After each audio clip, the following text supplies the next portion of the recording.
Time for our legislative report today on J-98. We are visiting with State Senator Jason Crowell. And Senator, the first full week of the legislature has come and gone, and committee assignments and bills assigned were all part of the week that was. Tell us about the committees that you'll be serving on this year.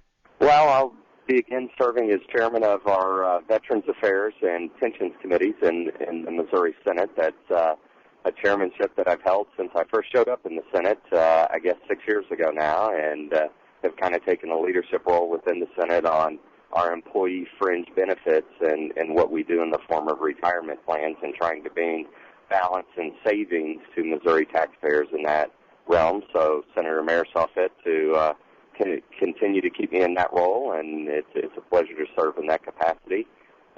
So that'll be my area.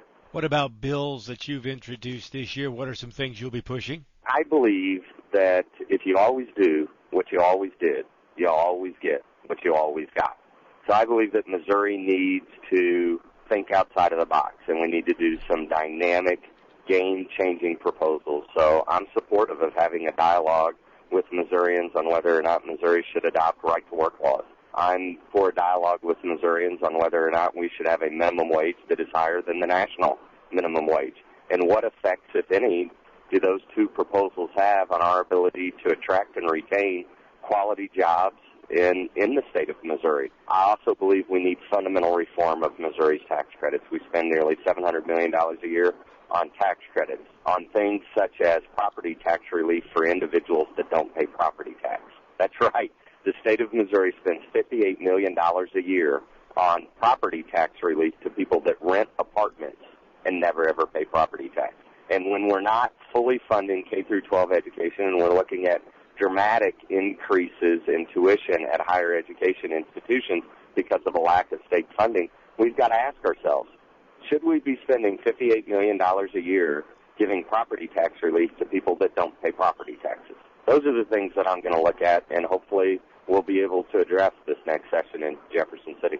So is that the big push this week, getting everything organized with committees and bills all set up so you can just go ahead and do the work the next 4 months? Well, really what we did again this year is we started our rebooting government, where we're taking suggestions from all four corners of the state of Missouri, getting senators on an informal basis and the administration together, and talking about what we can do to reform state government to the benefit of Missouri taxpayers.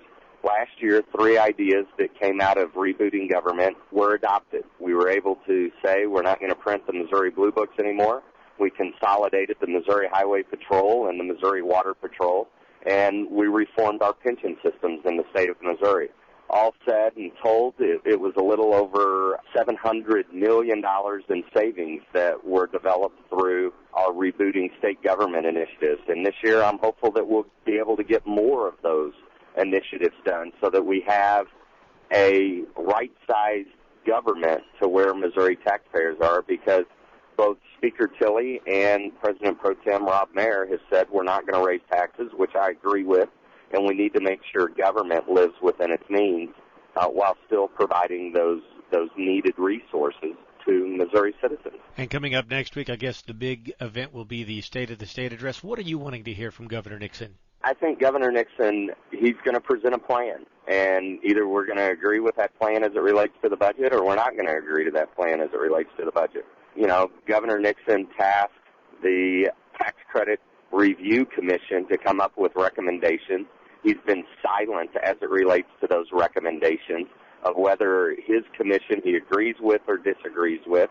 I hope he touches on that as someone that's been pushing for over 5 years now tax credit reform. I'm really waiting to see if he embraces any real reform to tax credits or not. I also want to hear a commitment to K-12 education. You know, this Governor Nixon, has gut education funding in the state of Missouri, completely different than the priority set that Governor Matt Blunt had. He's withheld $72 million to K-12 funding in the transportation line item. I would like to hear a recommitment to education funding by this governor, and not that this is the first place we're going to cut, which has been his mindset and his ability to do so as governor. I'd also like to hear a commitment to higher education, particularly our community colleges, and what we're going to do to make sure that our community colleges are able to provide those resources that are out there, and that's going to require tough decisions. Senator, as always, thank you for the visit. We'll look forward to hearing from you again next week about what's happening in Jefferson City, okay? I really appreciate it, and everyone have a safe day and a great weekend. And again, that is State Senator Jason Crowell visiting with us on our weekly legislative